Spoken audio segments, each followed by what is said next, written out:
الحمد لله نحمده ونستعينه ونستغفره ونؤمن به ونتوكل عليه ونعوذ بالله من شرور أنفسنا ومن سيئات أعمالنا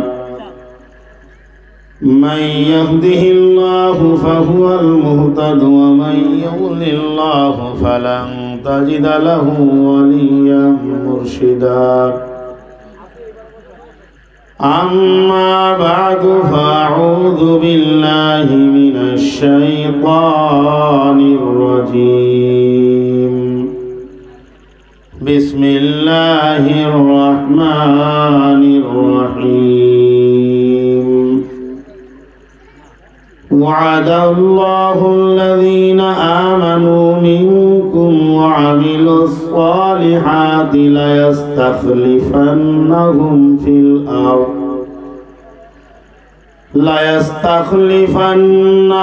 في الأرض كما استخلف الذين من قبلهم وليمكنن لهم دينهم الذي ارتضى لهم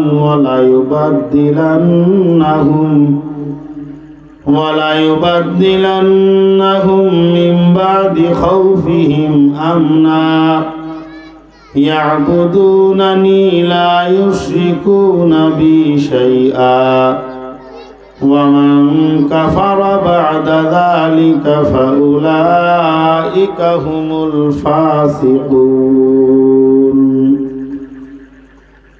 وقال رسول الله صلى الله عليه وسلم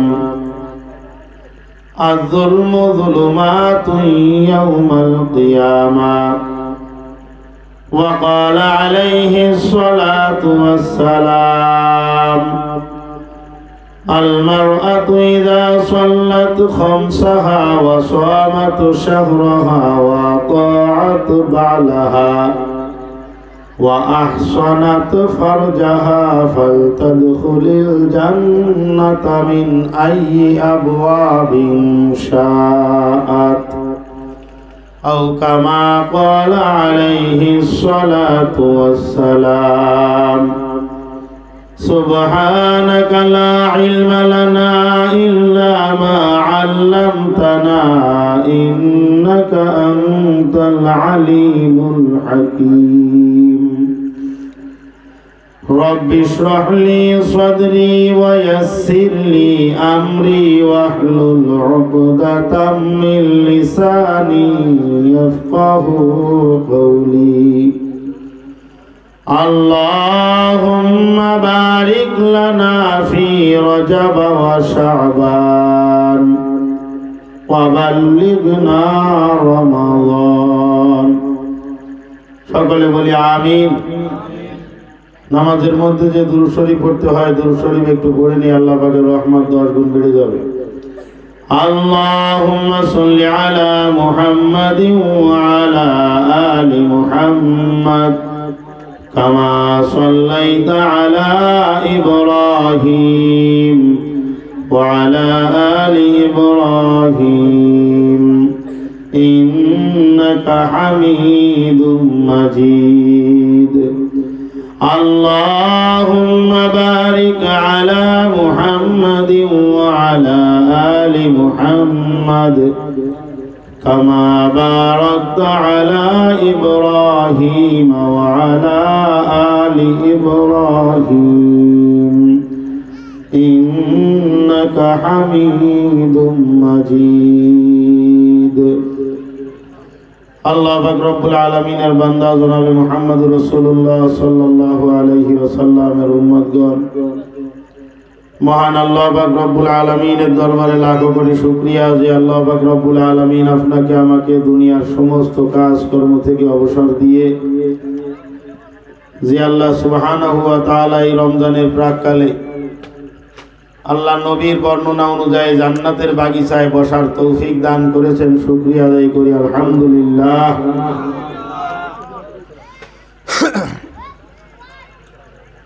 আপনারা আমার পরিচিত, আমিও আপনাদের পরিচিত। এবার দিয়ে এই চেয়ারে আমি 3 বার বসছি। এখানে কিন্তু বাস্তবতা হলো পরিবেশটা এরকম মানে সুন্দর হয়েছে, কিন্তু আরও একটু বেশি সুন্দর হইলে ভালো হতো। আলহামদুলিল্লাহ কর্তৃপক্ষ যে বিষয়টা আমি এখানে বলবো চিন্তা করতেছি, তার আগেই বিচক্ষণ কর্তৃপক্ষ সেই ব্যবস্থা করে ফেলেছে আলহামদুলিল্লাহ। বাজান তারপরেও মধ্যে মধ্যে অনেক ফাঁকা জায়গা আছে, একটু মেহেরবানি করে জায়গাটা একটু ক্লিয়ার করে ফাঁকা জায়গাটা যদি পূরণ করে বসেন তাহলে আরো সুন্দর হয়। আমাদের এই মজলিসটা রাসূল আকরাম সাল্লাল্লাহু আলাইহি সাল্লামের এই মজলিসের সঙ্গে মিলে যায়, এই জন্য একটু মেহেরবানি করে সামনের দিকে আসেন। আপনি পিছনে না দেখে আপনি সামনে আসেন, পিছনের লোক সামনের দিকে তাকায় সামনে আসেন। আসেন একটু আসেন।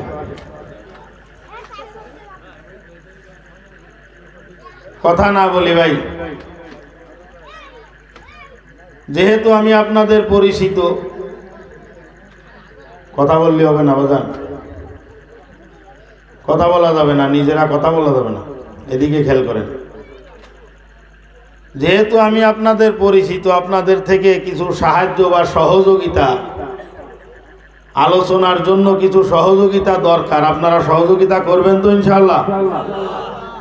এখনো 3-4 জন মুখ খোলেন নাই, সহযোগিতা করবেন তো ইনশাআল্লাহ? একটু আওয়াজ দিয়েন মাঝে মাঝে, তাহলে যে বাজারে যারা আছে না বাদাম খাচ্ছে আর ঘুরতেছে, এই আওয়াজ শুনে এরা যেন মনে করে যে ওইখানে কিছু একটা হয়েছে, আমাদেরও যাওয়া দরকার। কি বলেন, কথা ঠিক না? এই জন্য একটু সজাগ থাকবেন, সাড়া দিবেন, কথা ইকো কমায় দেন, রিভাইভ দিয়ে সাউন্ড ভাষায় দেন। মাইক্রোফোন বাম্পারটা তো লাগতেছে না মনে হয়, এটা বন্ধ হয়ে গেছে না, সুইচ দেওয়ার পরেও বন্ধ হয়ে গেছে, এই দেখেন এটা বন্ধ হয়েছে। এখন যে সহযোগিতা আমি আপনাদের থেকে চাই, আর একটু যে সহযোগিতা আমি আপনাদের থেকে চাই, সে সহযোগিতাটা হলো প্রত্যেকটা কথায় রেসপন্স করা, সাড়া দেওয়া, স্বতঃস্ফূর্তভাবে সাড়া দেওয়া। কথা কি বোঝা যাচ্ছে? আওয়াজ ক্লিয়ার আছে? আলহামদুলিল্লাহ। প্রত্যেকটা কথায় রেসপন্স করা, সাড়া দেওয়া, এতে করে হয় কি, কথা বুঝাতে এবং বুঝতে সহজ হয় এবং কথা মুখস্থ হয়। কি বলেন, কথা ঠিক না? এইখানে আমরা যারা উপস্থিত আছি, সাধারণত মসজিদে, ওয়াজের ময়দানে বা যেখানেই মানুষ ধর্মীয় কোনো অনুষ্ঠান হয়, সাধারণত বেশিরভাগ মানুষ মুসলমান সেখানে উপস্থিত থাকে। কি বলেন, কথা ঠিক না?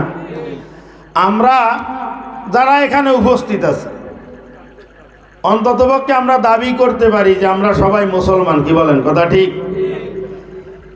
মুসলমান আমরা, এই মুসলমানের কথা এটা যদি আমরা জবান দিয়ে যত আওয়াজ দিয়েই বলি না কেন, আমি বাস্তবে মুসলমান কি মুসলমান না এটা বুঝার একটা মাপকাঠি বা মানদণ্ড আছে কি আছে না? কথা বলেন, আছে? সবাই মিলে সমস্বরে আওয়াজ দিয়ে মিছিল দিয়ে বলে দিলাম যে আমরা সবাই মুসলমান, আমরা সবাই মুসলমান। এইভাবে আমরা আওয়াজ দিয়ে যত জোরেই বলি না কেন,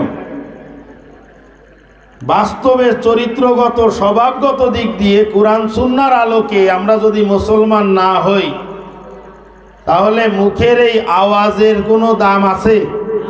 কোনো দাম নেই। মুখের আওয়াজের দাম আছে তখন যখন আমার এই মুখ আমার চরিত্রের সঙ্গে মিলবে। কথা বলেন।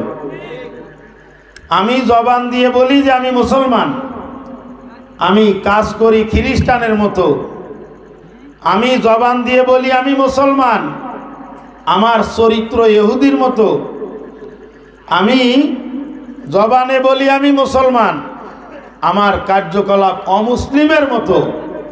তাহলে আমার এই জবান দিয়ে 1000 বার, কোটি বারও যদি আমি প্রত্যেকদিন তসবিহ নিয়েও যদি জপতে থাকি যে আমি একজন মুসলমান, আমি একজন মুসলমান, আমি একজন মুসলমান, এইভাবে যদি জপতে জপতে কবর পর্যন্ত চলে যায়, তবুও কি মুসলমানের খাতায় নাম ওঠানো সম্ভব?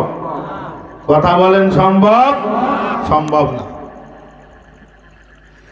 মুসলমানের খাতায় নাম তখনই উঠবে যখন আমার প্রত্যেকটা আচরণে, প্রত্যেকটা কাজে, যখন আমার প্রত্যেকটা আচরণে, প্রত্যেকটা কাজে আল্লাহর হুকুম, নবীর তরিকা পরিস্ফুটিত হবে তখন। কথা বলেন, ঠিক কি ঠিক না? সাধারণত আমরা দাবি করি আমরা একজন মুসলমান, কিন্তু বাস্তবতা হলো আমি মুসলমান অথচ আমি কোরআন মানি না। আমি মুসলমান, আমি রসুলের সুন্নাহ মানি না।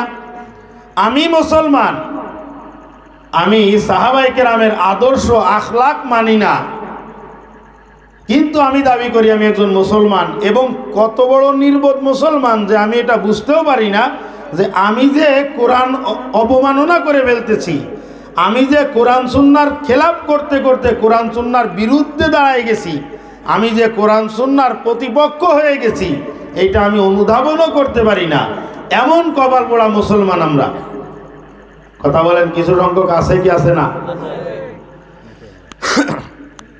যদি একটু খুলে ভিতরে যদি আলোচনা করা যায় তাহলে আমরা বুঝতে পারবো যে বাস্তব যে কোরআন সুন্নাহর নির্দেশনা কোথায়, কোরআনে কারিম কোথায়, আর আপনি আমি মুসলমান কোথায়। কোরআনে হাকিমের 30 নম্বর পারায় সূরা সাব্বিহ ইসমা, সূরা আলা যেটাকে বলা হয়, এখনো পর্যন্ত পরিবেশটা সুন্দর হয় না। আপনারা কথা বলতেছেন কেন ভাই? কোনো সমস্যা? কথা কেন সমস্যা? কোনো কথা বলেন না, এদিকে খেয়াল করে। ওই জায়গায় আল্লাহ পাক রব্বুল আলামিন একটা কথা বলতেছেন, কদ আফলাহা মান তাযাক্কা ওয়া যাকারা ইসমা রাব্বিহি ফাসাল্লা বাল তুসিরুনাল হায়াতাদ দুনিয়া ওয়াল আখিরাতু খায়রুন ওয়া আবকা ইন্না হাযা লাফিস সুহুফিল উলা সুহুফি ইব্রাহিম ওয়া মূসা। এই আয়াতের মধ্যে আল্লাহ পাক রব্বুল আলামিন বলতেছেন কদ আফলাহা মান তাযাক্কা, সফল কাম হয়ে গেছে, কামিয়াব হয়ে গেছে ওই ব্যক্তি।